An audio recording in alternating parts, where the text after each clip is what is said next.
the reason that they stopped doing hair is because they was burnt out or they quit or money started running out. No, I was booked. You basically was planning your exit before you even started. I was scared. I never not been behind the chair. Like, I hadn't had a job since I was 18 years old. So you have to have a lot of discipline. No matter if your likes is high or low, like, you have to be very disciplined to know that me just showing up is going to go and pay off. If you've been having stuff that you've been running from since you was a kid or high school or elementary school and college and stuff like that, you're gonna face it one day. Your habits, they're gonna come up. If I went and I spent these 6 weeks wasting my time promoting something for me to get to launch day and it's nothing, I'm gonna be done doing hair by 25, like, that's what I'm gonna do. So that's literally, that was always the plan. If you are an entrepreneur and you are in a season where you're trying to pivot, you're trying to go in a new direction, but there's a lot of people around you who seems to not be in line with where you're going, and you feel this sense of doubt, this sense of like, maybe I should or shouldn't do this. Well, I'm about to bring on this episode one of my friends. She's been in the beauty space for well over 5+ years. She initially made over $400,000 doing hair, and she walked away from that. I want to bring her to you because we're going to be talking about exactly what it takes not only to make that pivot, but how challenging it is and what it's like now. Today, y'all, I bring on to y'all Kayla. What's up? Hi. Welcome in. Glad to have you on. Yes. I think I purposely wanted to bring you on because recently I seen more chatter. And I was just like, I want to bring her on because it's insane that when you're in a lane that everybody's happy with, somehow you're not the one happy with it. Because when you was doing hair, everybody was cool with it. Yeah. And then you pivot. And then you pivot, and then they don't like that you and then they pivot. But yet you're happier. You're more at peace. So tell me about that. Let's go back to college. Yeah. I just thought about this. This is your second pivot. Because you was in college, right? Yeah. And then you started pivoting while in college. Okay, so let's talk about, what did you go to college for? I went to Spelman College for economics. And I was going initially for engineering, and then I was also like in their program. So like when you graduate from the dual degree engineering program, you get like 2 bachelor's degrees. So I was going to have one in econ and one in industrial engineering, but I just dropped the other half because I knew that I didn't want to stay in school for that long. And so I just finished with the econ. Yeah. But you finished getting the degree knowing you wasn't going to use the degree. Yeah, I did. Yeah. Yo, talk about a pivot. So you went to school. When did you realize you were not going to use that degree while in school? Junior year of college, when I was going into my 21st birthday. Okay. So I was in school, and when I went to school, like within the first week or 2 weeks, people started to ask me to do their hair because I always did my own hair. And so, I became like the walking billboard for it. And then So you were, I'm sorry, this is good. So you ended up doing people's hair just off the strength of them seeing your hair? Yeah. Yeah. Okay. I became a walking billboard. A lot of people don't. They'll be like, oh, I'm a nail tech, and their nails are never done. They say, oh, I'm going to do makeup, but their makeup's never done. I'm like, okay. Because you can't hand out the business card and you look crazy, right? But anyway. Yeah. I mean, come on. You already dropping the game. Dropping the game. So then I went and I continued year by year. Because, most people when they're in college, they get them like a work study job and stuff like that, or they'll go and like choose whatever is near them.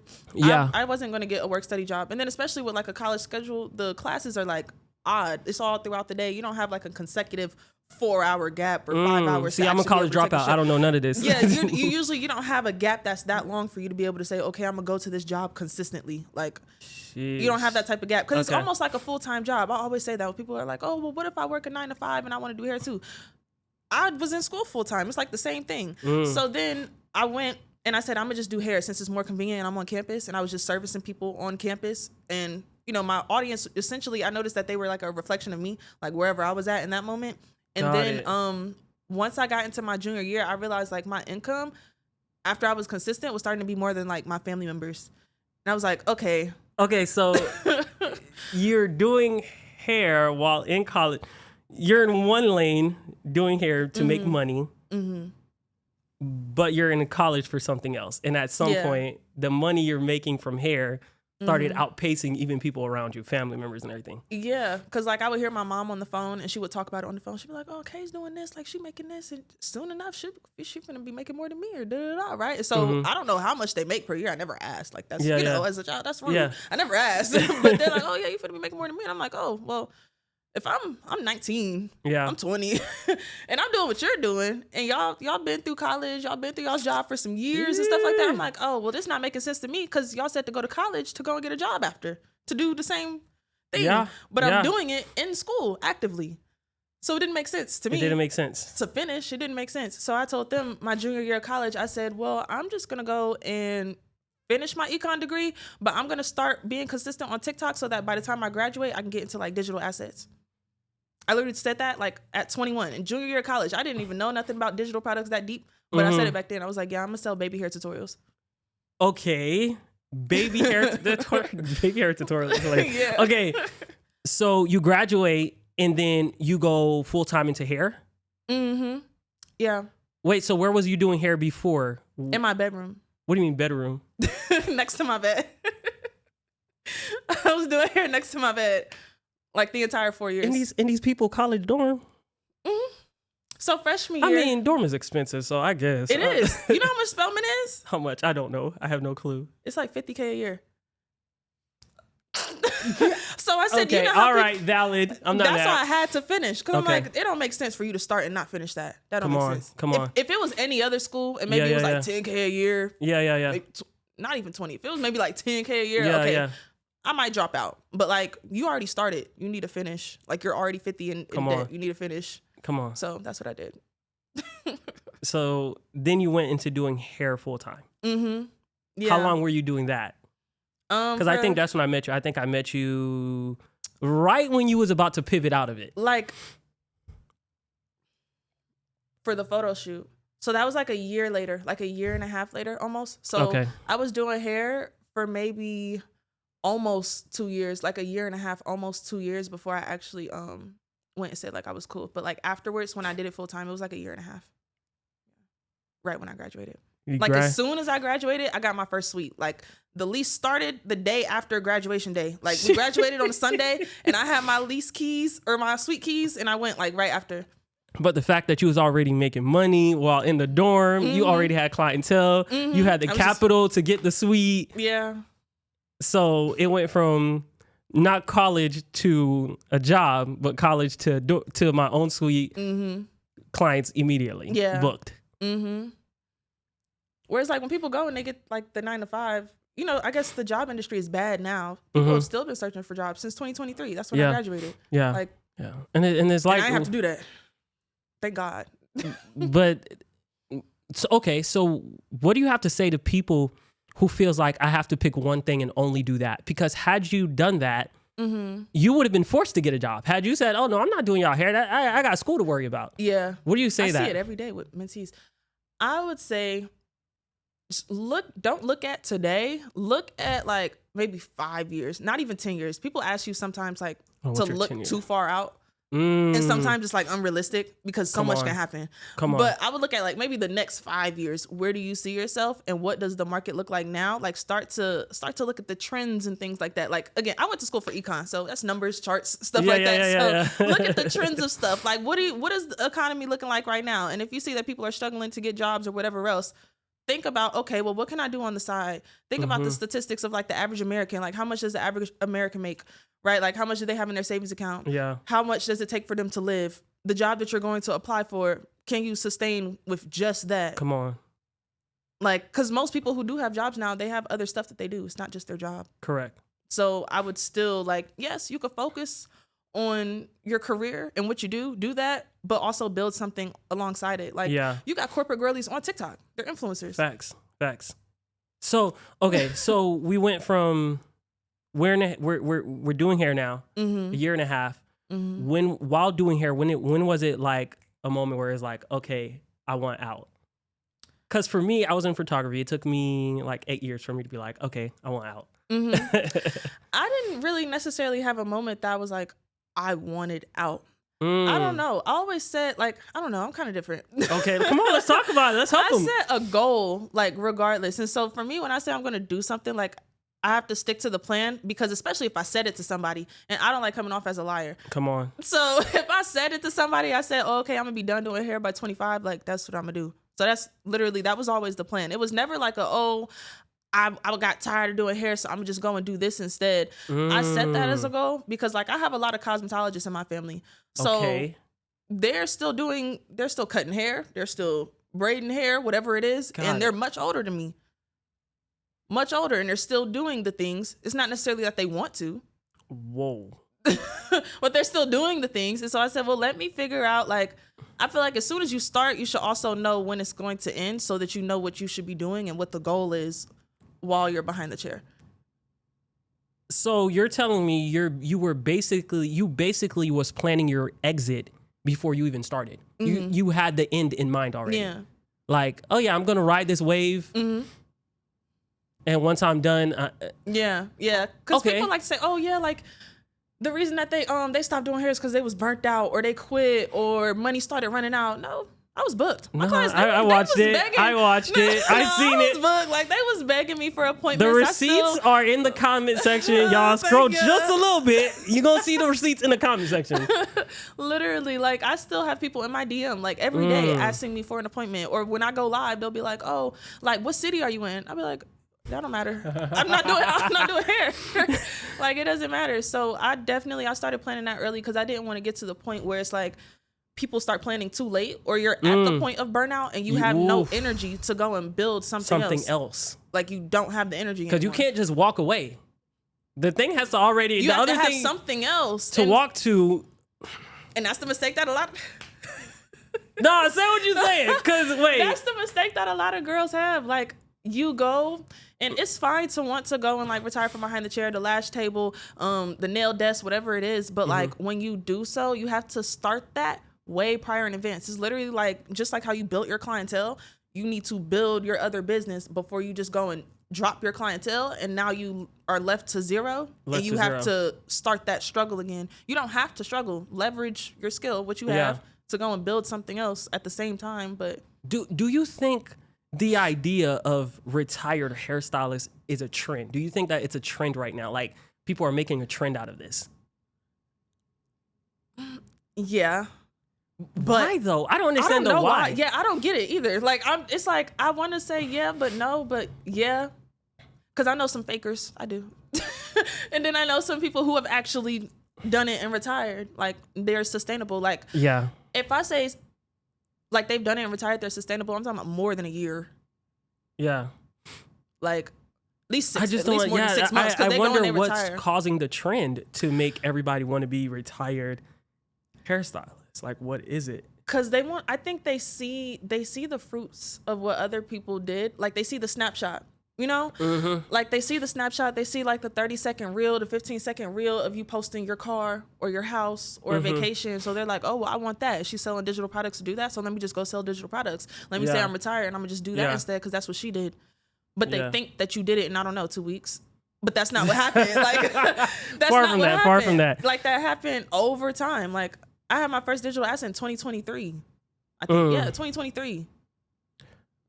Like that was a while before, 2 years before I actually said I wasn't doing hair anymore. Like I didn't just say, oh yeah, I just quit. Where I'm gonna go to. Where are you gonna go to when you quit? So do you feel okay, so my thing is, okay, so people are trying to, people see this retired hairstylist thing as a trend. Whole time, they're not building anything on the back end. They're not doing anything of substance to build, right? And there are some who actually are building something or who've built something enough to where they can retire, they can walk away and pivot. Yeah. What was it like pivoting? How was your audience responding and how were you feeling in the moment where you said, okay, I'm about to quit hairstyling? What was that like? I think they knew what was coming. I think they did. Why you say that? Because I never talked about getting, let me think. So essentially, like how I said, I offered my first digital asset in 2023. Correct. So I stopped talking to clients. I've been talking to students for those 2 years. But okay, wait, I know what you mean, but tell the person watching this what you mean by talking to your clients versus talking to a different set of people. So what I mean by that is in my content, I'm not saying click the link in my bio to book an appointment. I'm not saying, oh, you finally found a hairstylist that knows how to melt your lace or whatever it is, like, because that's speaking to me and my skill and what I'm doing behind the chair. But that doesn't matter anymore because I'm not trying to gain clients. I'm trying to gain students. So you prepared your audience for the pivot. Mm-hmm. You prepped them. You prepped them with the content. People in my chair too. Like I was telling them before. Like I said, No. I was telling them before, and they would be like, "No, for real, stop. Like, why are you gonna do that?" No, I've been preparing them. Like I always let them know in advance. Like, yeah, I said I was gonna retire before 25, because they will always ask me like, what are you planning on doing? Where do you see yourself going? I said, well, I'll be done doing hair by 25. They're like, what? Why? I'm like, well. It's just not a need for you to. It's not like I don't like doing what I do, because some people be like, oh yeah, hairstylists hate their jobs or nail techs hate their jobs. It's not that. I love doing lace, or else I wouldn't be doing my hair every day. Yeah. Every time I scroll on TikTok, she all like she like like it's not like I don't like doing that, but I also know what it does to your body. You have to think long term. I want to live. I don't want to be mad that like I get to a point where like I can finally go on a vacation, but I can't run up the beach. Like you can't, you got arthritis, a carpal tunnel, you can't even run, you got scoliosis because you bending your back all day. Like so because of your experience with your family and people you seen hairstyling as a method but not the end goal. Yeah, it's just a stepping stone to get somewhere else. Yeah.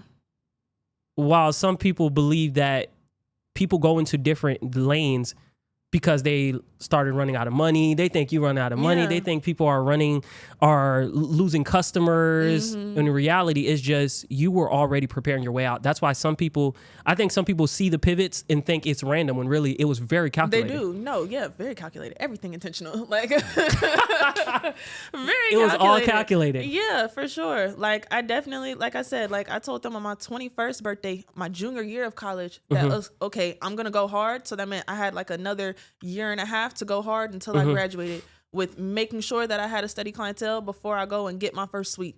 Because I know when I go and I raise my prices, my clientele is going to drop. Like I knew all of these things. Yeah, you had all that in mind. You're like, let me hurry up and run it up. Literally. Before I have to get a suite. These suites in Atlanta are not cheap at all. No, they want that bad. They're not. When I went on my first suite tours, I said, oh my God. So I didn't get a suite. I got an office space. Yeah, but. So you got an office space instead of a suite? Yeah, I never had a suite. Yeah. Interesting. That's smart. Cheaper. Yeah. I'm like, why would I go and pay somebody? I mean, I did that when I had a photography studio, so I was in an office suite. Exactly. Yeah, like, why not do the same thing for hair? You can go and put a floor down. Like, that's boom. Get you a sink. Yeah. Like. Okay, so you went into digital products and everything. What was that like in terms of revenue? Because I'm sure you're used to showing up physically every time. Now you're from home making money. What's that like? What was that for transition like? In the beginning, so because I immediately jumped to mentorship, that's like a year later. So digital, right, first selling the digital products, it was great because once I actually had it paired with my skill, I didn't feel pressed to fill my bookings.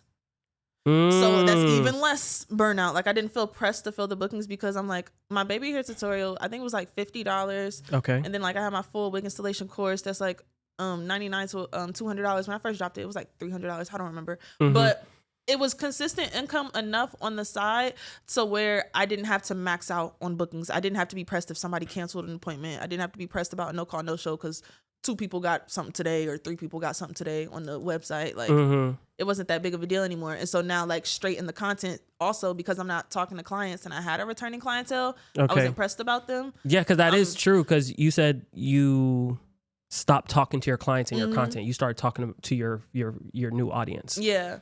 So because I stopped talking to them, like, and I was only talking to students, it was almost like building that recognition, building that foundation, and just like establishing like the integrity within that business itself, so that it can just start to run itself.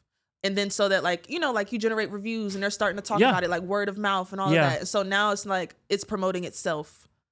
Because, so-and-so said that, like, they learned baby hairs from you, so let me go to your website and learn it too, or whatever else. But, like, when you're in the beginning, it's the same thing with, like, you're starting behind the chair. You have to go and work one by one with each person. Yeah. Okay. But it was cool. So then you stopped doing hair. You went into digital offers full time. What was that like mentally, like, in terms of challenges you faced with going digital? What was that like, challenges you faced mentally on your own or with selling your offers or just to pivot your audience? Scared.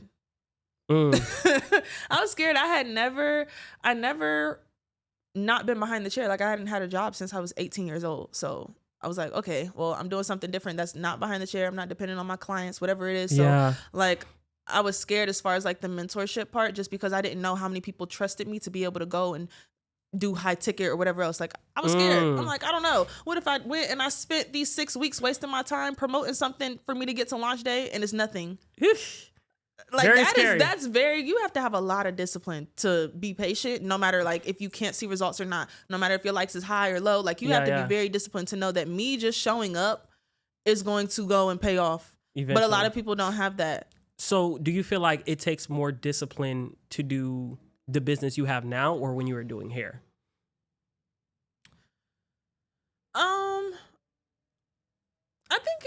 I think both of them have just as much discipline that you need to show up for. Like I wish, like just how I was saying earlier, I wish I had the same discipline that I have behind the chair now. I do. I wish I did, because behind the chair, I think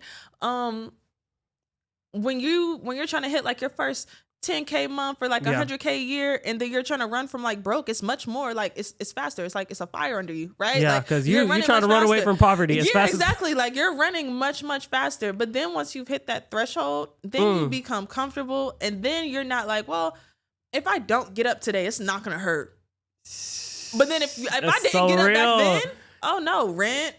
Car note, like everything is on. You gonna get slammed on the internet saying I booked this hairstylist and she ain't show up. Exactly. So like even in all of the years that I've done hair, like I've never had like a client horror story on TikTok, nothing like that, because I never gave anyone the reason to. Like if someone didn't have one, why would you give them one? Yeah. Like why would I do that on purpose? So I valued my integrity too much to go and just not have discipline, not show up every single day. Like I knew that I didn't have anyone else to depend on. I knew that like I couldn't just go and ask my mom for help on rent. I couldn't just go and ask any of my family members, because inflation in comparison to like now and back then is much different. Like they own their homes. So like that price is like set. Yeah. But when you're paying rent, like it's much higher than their mortgages. So I can't ask nobody for help for bills or like phone bills, anything like that. Like can't ask. So I have to show up every single day. Like there's no choice.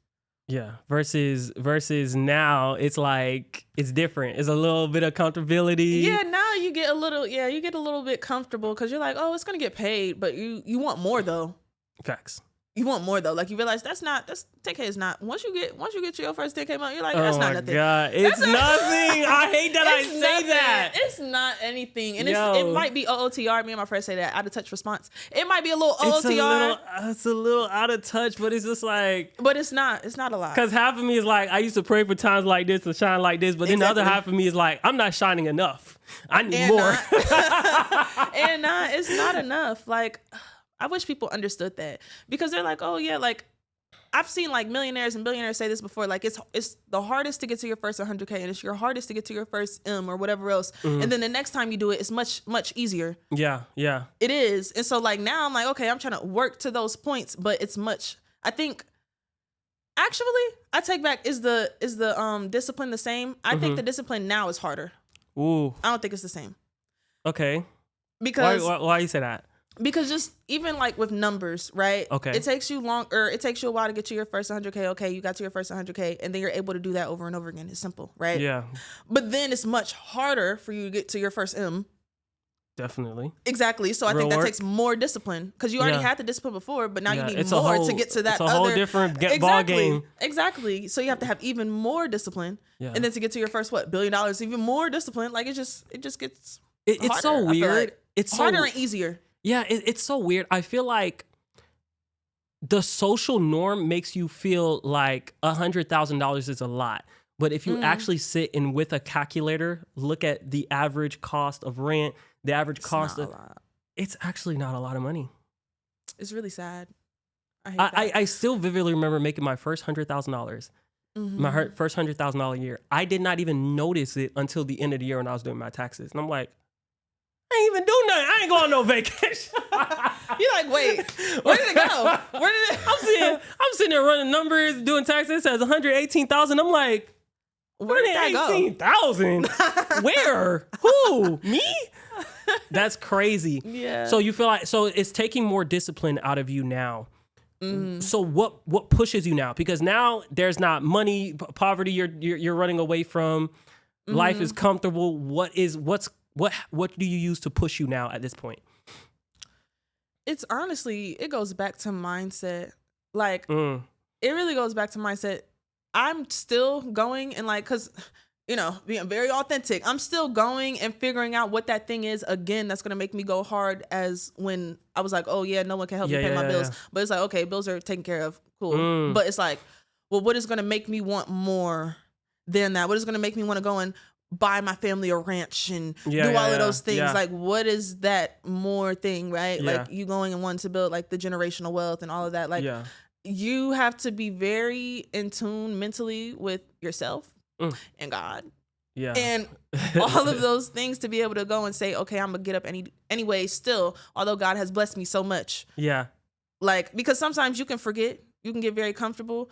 And also with getting comfortable, because then you can also handle your money wrongly as well.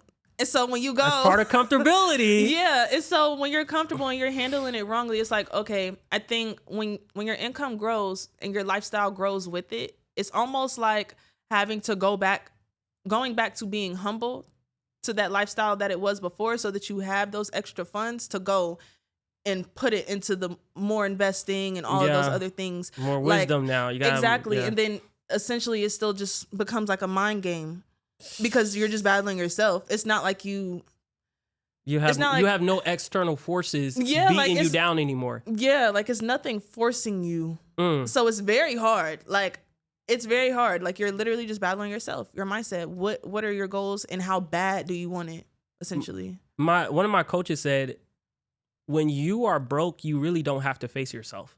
You just have to face external factors. Yeah. Versus once you start getting a little bit of money and you have a sense of comfort, all the external factors start to be eliminated. Yeah. You don't have creditors chasing you down. You don't have mortgage companies chasing you down. And it's like, okay, all the external factors are eliminated. You're forced to face yourself now. Yeah, literally. That's what this is now. Literally. No, like that's what this is now. Seriously, like it's bad. Okay. It's not bad. Like for people who want, I don't want to make y'all feel scared or nothing like that. But like, it's like, if you've been having stuff that you've been running from since you was a kid or high school or elementary school and college and stuff like that, you're going to face it one day. Like your habits, they're going to come up. Your faults, all of those things, they're going to come up. And then you're going to have to figure out how to overcome them so that you can go and be a better person, because money is attracted to energy, and I have to have that energy for it to come. Yeah, you have to have energy. If you're laid back, you can't even sell correctly if your energy's not right. Exactly. Literally. Like I'm able to go, like how you said, like I'm on live every day, right? But I could tell what days I'm like, I can go live. I have the time to. But I feel, but right now, this is not. That's good. It's not, the energy is not there. I can't, not today. That's maybe good in the evening. But this morning, no, not today. I'm not feeling very talkative right now. You're doing TikTok live now. Talk to me about that. What's the TikTok live thing you got going on? TikTok is fun. TikTok is great. I feel like TikTok makes me go back to my roots, because that's how I started like being influential, I guess. Okay. Like when it came to bookings, yes, I can get booked on Instagram, but TikTok, that's when like my baby hairs and stuff started going viral. And then I used to be like in my bedroom, in my apartment where I did all the hair and stuff at, that same space. I used to be in there after I would get done with clients, and I would go live on TikTok every single day just doing my hair, because I would do like wig collabs and stuff. And so people on there, like I always had a community on TikTok. Like every time I go live, they'll be like, oh my God, we haven't seen you in such a long time, or blah, blah, blah. Because on Instagram, you can't play music. It'd be boring. You can only get to your followers. We gotta go, bro, these platforms, bro. It's boring. Yeah. But TikTok, I love TikTok because it helps you reach a lot of people faster. But lately, although it helps you reach a lot of people faster, lately it's been a lot of controversy, because they were like, oh, you're on TikTok all the time. Well, I mean, it's my job. Yeah. Like, and the thing is, I seen one of the videos and they're saying like, oh, they're getting rich off of you.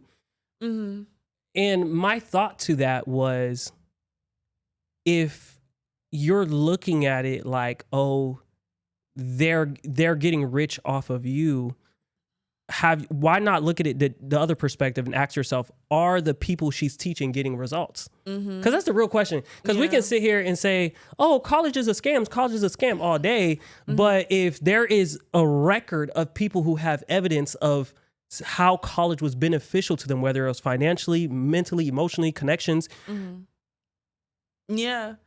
I don't know what it is. I think sometimes they just want, I just don't relate. I feel like sometimes people just vibrate on different frequencies than you.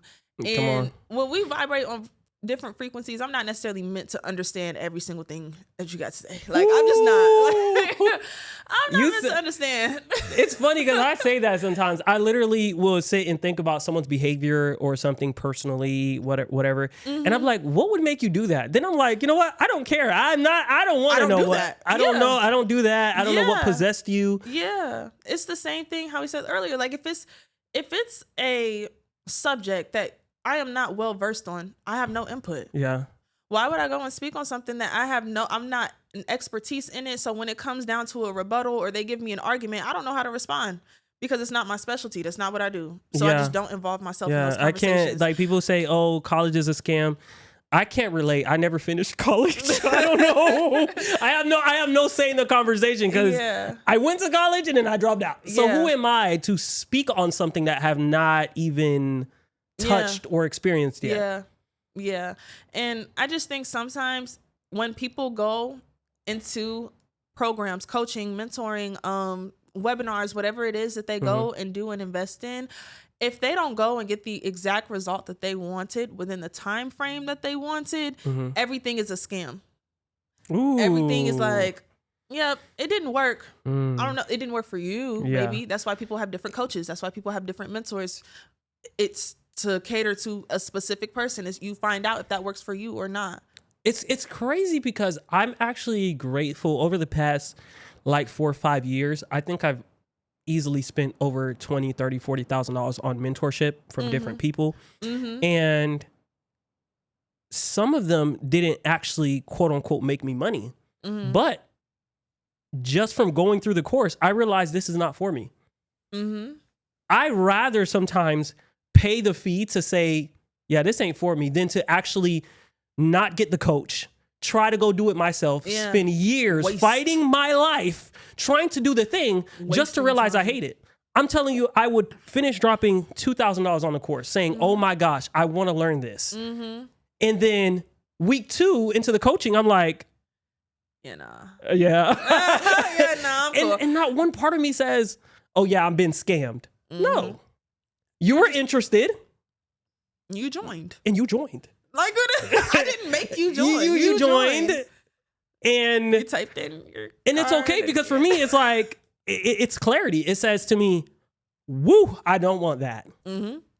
I'd rather pay the money, pay that $2,000 and save me literally months or years of my life trying the thing that I genuinely hate. Literally. Like, there is always somebody in this world who has made a mistake that you have already made. Why would you go and waste your time to make those same mistakes? It's just like touching a stove and everyone knows it's hot. You didn't need to go and burn yourself to know that the stove is hot. Yeah, you know? Yeah. Like, so when they say, oh yeah, like, oh, this didn't work for me or it's a scam or blah, blah, blah, like, then just don't invest, right? Yeah. It just is what it is. Yeah. And I would just never knock anybody for investing or whatever it is. I've spent $60,000 in investing. I've spent a lot of money. Come on. And sometimes it didn't work. It didn't give me the solution I expected, but it sure enough taught me enough that I can move forward with. It did. It taught me a lot of lessons. Not everything might not, or let me say it like this. Sometimes the lesson that you think you're going for isn't the lesson that you get. At all. Yeah. At all. Like, it's not necessarily the lesson that you might get. Like, I thought I invested in real estate or a real estate mentor. I thought that I was going to go and learn how to get into real estate. I did not. But it taught me the lesson of discernment. It taught me the lesson of, okay, what do you call it? Market research. It taught me the lesson of due diligence. Like, all of these different things that came out of it. Like, okay, I can't just go and say, like, it's the same reason why people say they don't do recommendations or they don't recommend someone based off of how they were with them because they don't know how they're going to be with someone else. Yeah. Right? Like I can speak for the them that they were in 2023, but I don't know the them in 2026. Yeah. So like even with stuff like that, it's like you still have to do your due diligence. Your due diligence. Yeah. Right? I can't just go based off of, oh yeah, well someone else said they were good, so I'm gonna just go to them. All right, I'm gonna still do my research though. Yeah, I'm still doing my research. Because I went and I've got bit in the butt like that before. Yeah, I'm not even gonna lie, because obviously I run a growth operator. I run the back end of so many people's businesses. There are so many people who are affiliates for someone else's program or code or courses that you would never expect. Because they're not promoting it like, oh, go into this person course on their Instagram. They're not doing that. Yeah. It's just once in a while they're making content saying, oh yeah, man, I would have never been this point if it wasn't for this person. Whole time, then they wait for the person to DM them, then they send the affiliate link.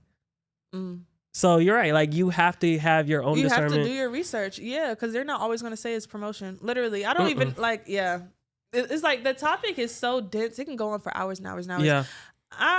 But that post specifically though,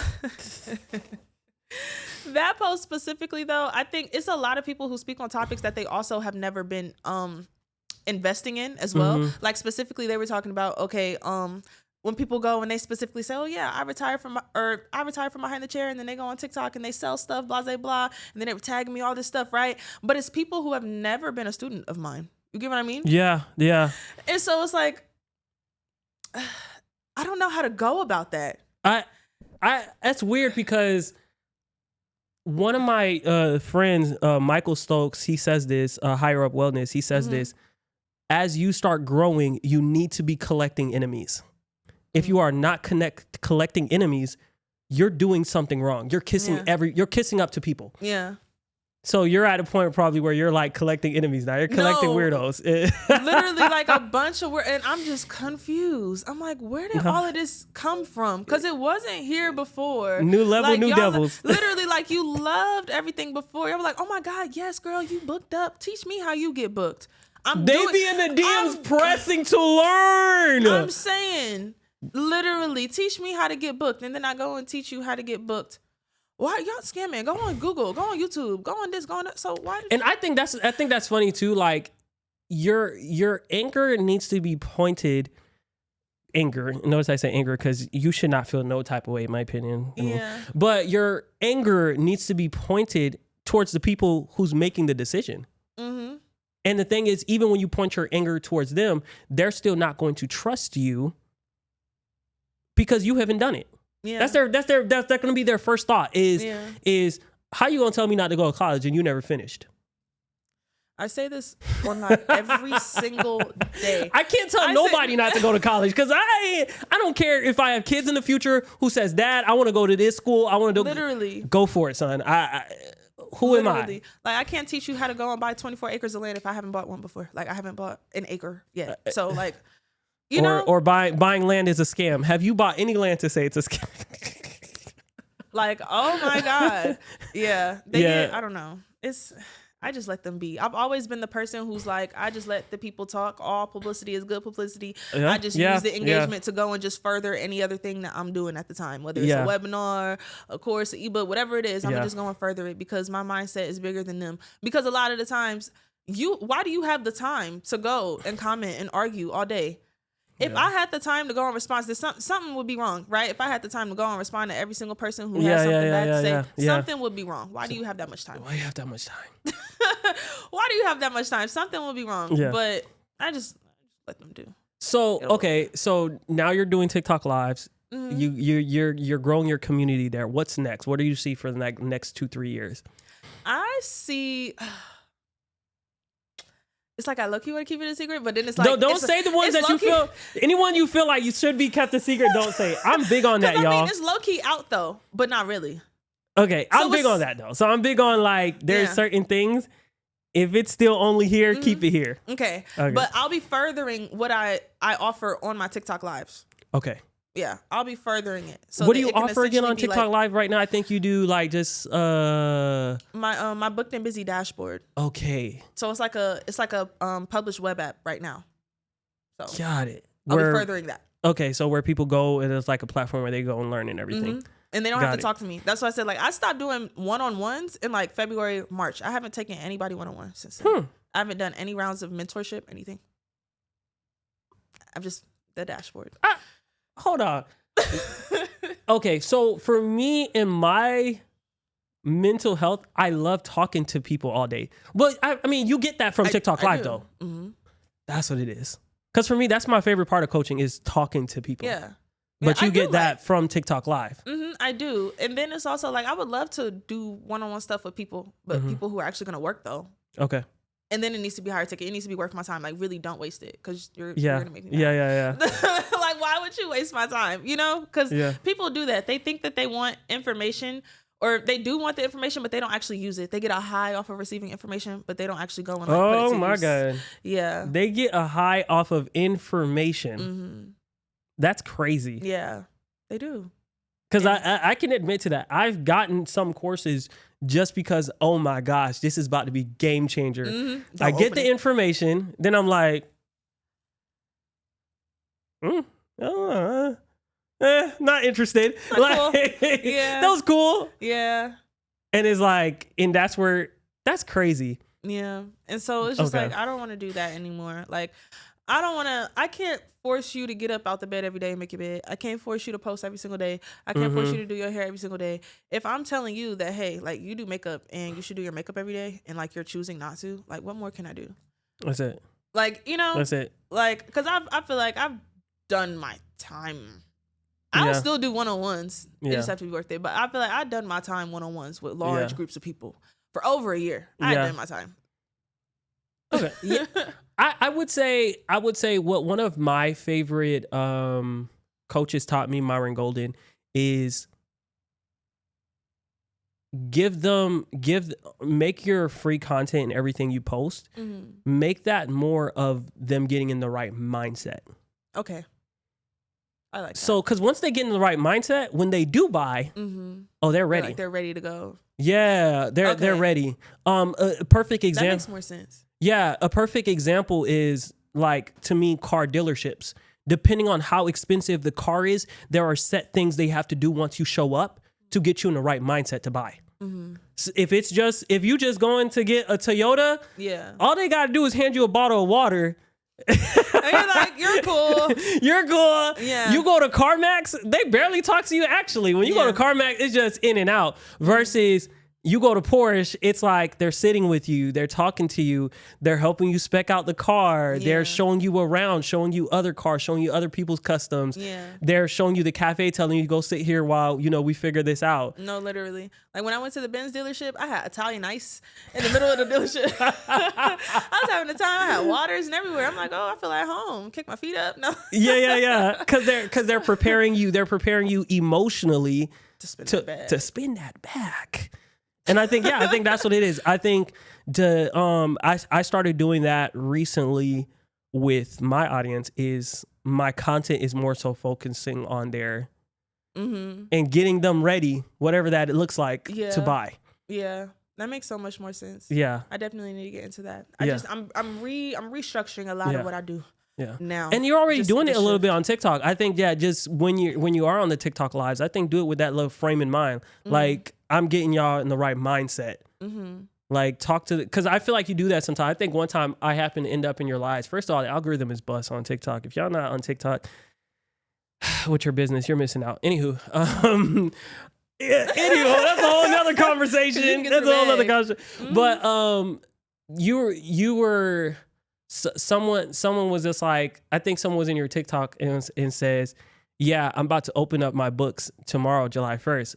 And you said, you already started off wrong. Yeah. Yeah. So right then and there, I like content like that where you're helping them with their mindset on how they're viewing, meaning you should not be imagining yourself starting the month at 0. Yeah. That's a mind thing. That's not even like that's not even like a whole business principle. That's a mindset. It is. Where people like versus entrepreneurs, we are in the middle of 1 month, making sure top of next month is cleared, cushion, set. Yeah, because you don't want to be worried about what's going on the next month during the month. now you're racing the clock. Like you constantly jogging, you run it. Yeah, like that's crazy. But I think it's a scarcity mindset as well. Why you say scarcity? What do you mean by that? So sometimes the scarcity mindset can have you doing things that like it's just based off of like you not having those things before, or you haven't experienced it, and so you're moving off of scarcity. Like even for example, like when I first invested in myself, my very first mentorship, I was super duper scared. I cried. I cried placing that deposit. Real. I was scared. But the reason being was because I had never went and spent that much money at one time. And because I've never spent that much money at one time, it was due to a scarcity mindset, as in like, will I get this back? Well, obviously I will. Like the income, it flows in every single month. You're going to get it back. Yeah. But because you have never done that before, you're scared. You have that scarcity mindset. So it's the same thing with like, if you're only used to making like maybe $5,000 a month or whatever it is, or not even $5,000, maybe like $4,000 a month, and you're used to starting your months up at zero, months off at zero, you're not going to think of anything else beyond that. You're focused on, okay, so I'm going to start at zero. Let's figure this out. Yeah. Like you're operating in it.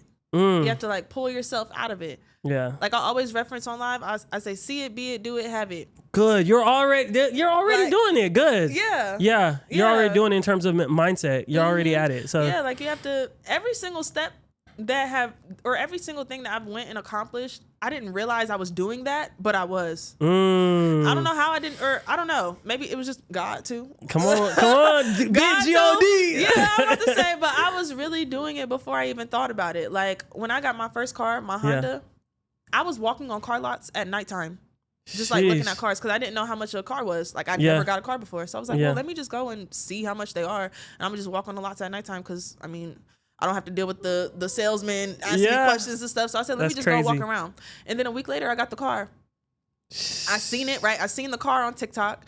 And then I said, okay, well, let me go look at them, right? I said, be the person. So I'm walking around be the person, sit in the car, feel it. Yeah, just I'm feel walking yourself around there. on the lot. I did some steps, right? Like faith without work is dead. I did some steps, meaning I researched it. I looked at, okay, well, how much is the monthly income or monthly, what do you call it? Car note, whatever it is, right?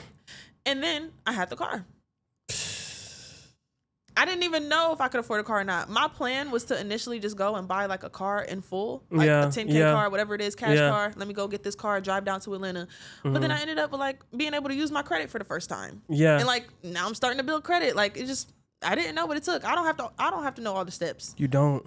I don't have to know all the steps. So, okay. So what's your advice to any entrepreneur, specifically, especially females who may have waited too long and feel like they waited too long to pivot? What would be your advice to them?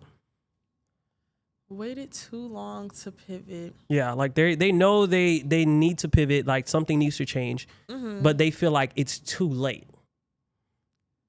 I would get out that mindset first. Because you can't do nothing with that mindset. If you feel like you can't, you won't. Oof. Like I say that all the time. Like if you feel like you can't, you won't. If you feel like stuff is hard, it's gonna be hard. If you think it's easy, it will be easy. Like your mindset is at the beginning of all of it. So if you feel like, oh, it's too late, I can't pivot now, it's too late. You said it was too late. Didn't nobody say it was too late? Whoa.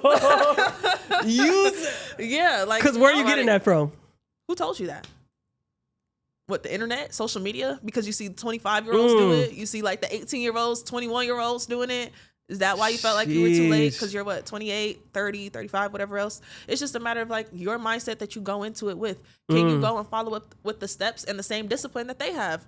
Right? Like, okay, like you might have waited a while. You did it longer than they did. Yeah. But do you have that discipline to still be able to continue to put in that work to get to that point where you can do the same thing? Anyone can do it. Yeah. It's just a matter of, do you have that mindset first? And then are you able to go and find someone who can help you get to it faster? Because then, like you said, you already felt like it took too long. You already feel like you're too late. Do you want to waste more time figuring it out? Or do you want to go and ask someone else who's already done it and get it done faster? Come on. Like seeking wise counsel. I mean, literally, like, do you want to waste more time that you feel like you already wasted? But still, get rid of that mindset first, though, of, oh, I waited too long. Yeah. The timing is right for you. Everything happens for a reason. Yeah. Like, well, what do you feel about, because I noticed something about you that I feel like most people don't have, especially like entrepreneurs. How do you feel like your friendships have affected your growth in the past few years? Because some people don't got that, man. Some people don't got that. How do you feel like it played for you? I think it has made me, it can be It can be on and off. It just depends on how you take friendships. It depends on how close you, I don't even want to say how close you hold people to you. It depends on how close you hold their word to you, like how important you think it is. So for example, like some people might have bad moms or whatever it is, right? And their moms, like every time they tell them like, oh yeah, I just got my first 5 bookings or my first 3 bookings, and they want to go and celebrate it. Sometimes people have jealous moms and they'll be like, oh girl, that ain't nothing. Girl, you better go get a job. That ain't gonna last you long. Right? And so it just depends on what you pick from conversations when you're talking to people. So like with my friends, I've got my first business friends who are doing the same exact things as me within like the last year or 2. And I think it's so beneficial because now I'm finally in proximity to people who are experiencing the same things that I am. We're able to go and bounce off of each other's mistakes. Like I said, like no one has made a mistake that you haven't made a mistake that nobody else has made before. Somebody made the same mistake. And so I can go and ask one of them, like, have either of y'all did this before? All right, like what's your input on it? Or like I might say, oh yeah, like this person's doing this. I wonder what app they're using. And one of my friends is like, oh, they're using this.